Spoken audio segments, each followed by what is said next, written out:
오늘 2월 23일 사무엘상 16장 14절부터 23절까지입니다. 14절 한번 읽어볼게요. 여호와의 영이 사울에게서 떠나고 여호와께서 부르시는 악령이 그를 번뇌하게 한지라. 여기 보면 여호와의 영이 사울에게서 떠났다 이렇게 표현하고 있는데요. 떠났다는 것은 방향을 바꿨다는 뜻입니다. 그러니까 여호와의 영이 방향을 바꾸어서 다윗에게로 들어갔다 이 말이에요. 그런데 우리가 여기서 오해하는 것 중에 하나가 성령이 떠났다는 것 때문에 사람들이 종종 질문을 하기도 해요. 아니 한 번 구원받은 사람은 끝까지 구원받는 거 아니냐? 그런데 하나님의 영이 떠나기도 하고 들어오기도 하느냐? 이렇게 묻는 경우가 있어요. 분명히 우리가 성경을 배울 때 예수를 믿으면 그 구원이 변하지 않는다.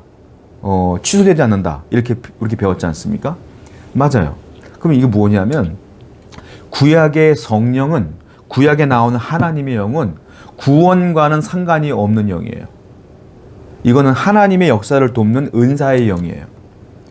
신약의 성령은 예수님이 올라가시고 승천하신 뒤에 또 다른 보혜사로 오신 분이잖아요. 그러니까 이 성령님은 우리의 구원과 연결되어 있는 영이야. 그 성령은. 그 구원은 취소되지 않아요. 여러분들의 구원은 예수를 믿음으로 영원히 지속되는 거예요.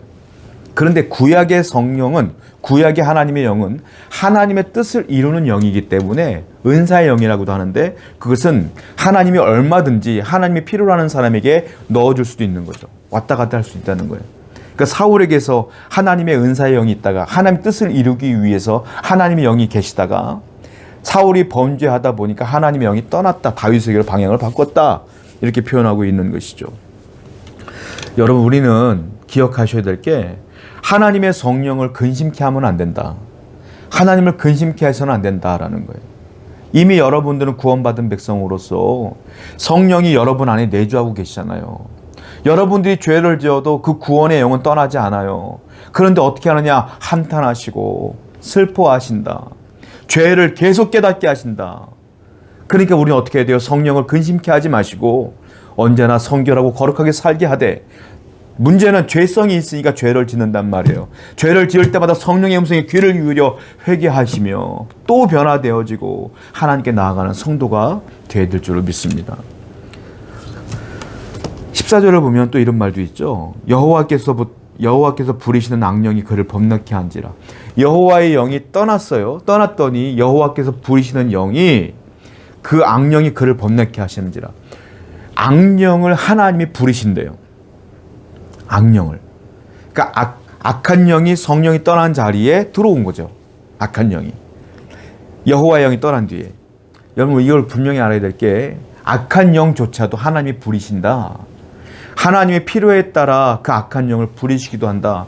사람들이 오해하는 것 중에 하나가 성령과 악한 영은 대적, 그리고 마치 힘이 비슷한 대적, 라이벌 이렇게 생각하는 경우도 있는데 그렇지 않아요. 악한 영도 하나님의 주권 아래에 있는 거예요. 하나님이 필요할 때 악한 영을 사울에게 넣음으로 부리기도 하는 거예요. 그러므로 분명히 알아야 될 것은 이 세상 모든 천하 만물은 영적인 모든 세계는 육체적인 모든 세계는 다 하나님의 주권 아래에 있다라는 사실을 아셔야 돼요. 그러니까 우리는 항상 하나님을 바라보며 하나님의 길로 나아가는 여러분 되기를 축원드립니다. 15절부터 볼게요. 사울의 신하들이 그에게 이르되 보소서 하나님께서 부르시는 악령이 왕을 번뇌하게 하신즉 원하건대 우리 주께서는 당신 앞에서 모시는 신하들에게 명령하여 수금을 잘 타는 사람을 구하게 하소서. 하나님께서 부르시는 악령이 왕에게 이를 때에 그가 손으로 타면 왕이 나으리이다 하는지라. 사울이 신하에게 이르되 나를 위하여 잘 타는 사람을 구하여 내게로 데려오라 하니. 사울이 하나님이 부르시는 악한 영이 들어옴으로 번뇌케 한다. 정신 나간 거예요. 한마디로 말하면. 그랬더니 신하들이 걱정해. 여러분 왕은요 백성들을 안심시키기 위해 세운 거 아닙니까? 백성들이. 그런데 오히려 이 왕이 백성들의 근심거리가 됐어요. 전세가 역전됐어. 하나님이 떠나면 이렇게 돼요. 하나님이 떠나면 그곳에 번뇌가 생겨요. 여러분들의 인생 가운데 하나님의 영이 떠나면 번뇌가 생겨요. 그런데 하나님이 임하시면 은혜가 있는 것이죠. 그러니까 우리는 항상 하나님의 영을 구하며 살아야 된다라는 건 아니겠습니까? 그 17절에 보니까 그들이 뭐라고 말합니까? 수금을 타면 나을 것 같아요 라고 신하들이 조언을 하는 거예요. 이 수금은 기쁨의 행사 있을 때, 즐거운 일 있을 때, 잔치할 때 그때 키는 악기예요. 그러니까 이 기쁨의 악기이기 때문에 이걸 키면, 이걸 들으면 이 왕이 번뇌가 사라질 거 아닙니까? 라고 신하들이 조언을 하는 거예요. 한마디로 음악치료사라고 보면 될 것 같습니다. 음악치료사를 붙들어다가 초청을 해서 우리가 정말로 그걸 들으면서 왕이 좀 낫기를 원한다 이 말이겠죠. 여러분, 음악치료사는 잠깐 동안 우리에게 영향을 줄 수 있죠. 진정한 치료는 아니에요. 음악치료사가 사울에게 필요한 게 아니야. 뭐가 필요해요? 영혼의 치료사가 필요해요. 그 영혼의 치료사는 누구예요? 하나님뿐이 없어요. 근데 그 하나님이 떠나신 거예요. 사울이 범죄함으로. 다시 그 하나님이 내게 오는 방법은 뭐예요? 내가 죄를 회개하는 것밖에 없어요. 여러분들의 영혼의 병은 여러분들의 죄를 회개하는 기쁨이 없어요. 오늘도 내가 잠깐 동안의 문제 해결을 위해 쓰는 것이 아니라 근본적인 치료를 위해서 회개하고 하나님께로 돌아오는 여러분들에게 축원드립니다. 18절입니다. 소년 중 한 사람이 대답하여 이르되 내가 베들레헴 사람 이새의 아들을 본즉 수금을 탈 줄 알고 용기와 무용과 구변이 있는 준수한 자라 여호와께서 그와 함께 계시더라 하니라. 그 왕 옆에 있는 소년 중 한 사람이 그렇게 얘기해요. 음악을 잘 키는, 수금을 잘 타는 사람을 원하면 제가 한 사람을 봤습니다. 이새의 아들 다윗이 있는데요. 그 사람을 보니까 괜찮은 사람이에요. 보니까 용기도 있고요. 그리고 무용도 있고요. 구변, 말을 잘해요. 근데 그 사람이 보니까 다른 건 둘째치고 여호와와 함께 하는 것이 보입니다. 하나님이 그와 함께 하는 게 눈에 보여요. 그 사람 초청해 보는 게 어떻겠습니까? 라는 거예요. 이걸 보았을 때에 다윗이 이미 주변 사람들에게 하나님이 그와 함께 하는 것들이 보이기 시작했다. 평판이 좋았다. 이걸 우리가 알 수가 있어요. 하나님께서 다윗을 선택함과 동시에 그 인생이 변화되기 시작했고 하나님이 그와 함께하는 게 보일 정도였으니까요. 성도의 삶이 이래야 되지 않겠습니까? 하나님이 우리와 함께하는 게 보여야 되지 않겠어요? 주위 사람들이 여러분들을 볼 때에 야, 너 정말로 하나님과 함께하는 것 같구나. 하나님이 너에게 복을 주는 것 같구나. 라는 것을 인정받아야 되지 않겠습니까? 이게 성도의 삶이어야 돼요.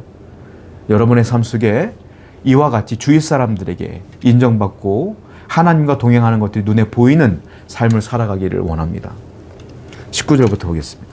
사울이 이에 전령들을 이새에게 보내어 이르되 양치는 네 아들 다윗을 내게로 보내라 하매 이새가 떡과 한 가죽 부대의 포도주와 염소 새끼를 나귀에 실리고 그의 아들 다윗을 시켜 사울에게 보내니 다윗이 사울에게 이르러 그 앞에 모셔 섬에 사울이 그를 크게 사랑하여 자기의 무기를 드는 자로 삼고 또 사울이 이새에게 사람을 보내어 이르되 원하건대 다윗을 내 앞에 모셔 서게 하라. 그가 내게 은총을 얻었느니라 하니라. 여기 보면 사울이 전령을 보내 다윗을 데려오라고 했어요. 그런데 여기 보니까 다윗을 보니까 그 하나님의 은총을 입은 자로서 준수한 자로 여겨지게 된다라는 거예요. 다윗을 인정할 수밖에 없어요. 사울도 인정할 수밖에 없어요. 왜냐하면 하나님이 그와 동행하시는 것들을 보기 때문에 그렇습니다. 네, 여러분, 다윗이 이렇게 준수한 자로 인정받을 수밖에 없었던 것은 다른 거 아니에요. 다윗은 원래 양치는 자였고 초야에 묻혀 있는 자였는데 이와 같이 주위 사람들에게 인정받게 된 원인은 딱 하나예요. 하나님이 그와 함께 했기 때문에 그렇다. 여러분들에게 가장 큰 복은 뭐냐면 하나님과 동행하는 겁니다. 하나님이 여러분들을 인도하는 거예요. 오늘도 여러분들이 구할 것은 단 하나, 하나님 나와 동행하여 주옵소서. 이 기도를 함으로 하나님의 은혜를 구하는 여러분들에게 축원드립니다. 23절이에요. 하나님께서 부르시는 악령이 사울에게 이를 때에 다윗이 수금을 들고 와서 손으로 탄즉 사울이 상쾌하여 낫고 악령이 그에게 떠나니라. 다윗이 수금을 타면 사울에게 있었던 하나님이 부르시는 악령이 떠났어요. 일시적으로. 그러니까 사울의 마음이 막 상쾌해지고 머리가 깨끗해지는 겁니다. 치유가 나타나는 것이죠. 물론 일시적인 거예요. 그런데 하나님께서는 다윗을 통하여 그 일시적인 치유를 베풀어 주시는 거예요. 여러분, 우리 주위에 하나님을 알지 못하는 분들이 마음 아파하고 괴로워하며 절망감에 빠지고 슬퍼하며 괴로워하는 분들이 있을 줄 알아요. 그럴 때 필요한 게 누구겠어요? 성도가 필요한 거예요. 그를 위해 기도해 줄 자가 필요한 거예요. 하나님의 영이 함께하는 여러분, 성도가 어떤 존재냐면 우리가 그들을 위해 기도해 주면 그들의 마음이 치유되는 역사가 나타나야 될 줄로 믿어요. 그들의 마음이 상쾌해지고 치유되어지며 회복되어지는 역사가 여러분들의 기도로 나타나야 될 줄 믿어요. 우리는 그러므로 작은 치유자가 되어야 돼요. 왜? 우리에게는 하나님의 영이 있으니까. 여러분 주위에 그런 사람이 있다면 기도해 주세요. 그리고 그 경험을 함께 나눌 수 있는 능력의 성도가 되기를 축원드립니다. 기도하겠습니다. 하나님이 함께하는 것이 복 중에 복입니다. 오늘도 우리 모든 성도와 하나님 동행하여 주옵소서. 예수님의 이름으로 기도드렸습니다. 아멘.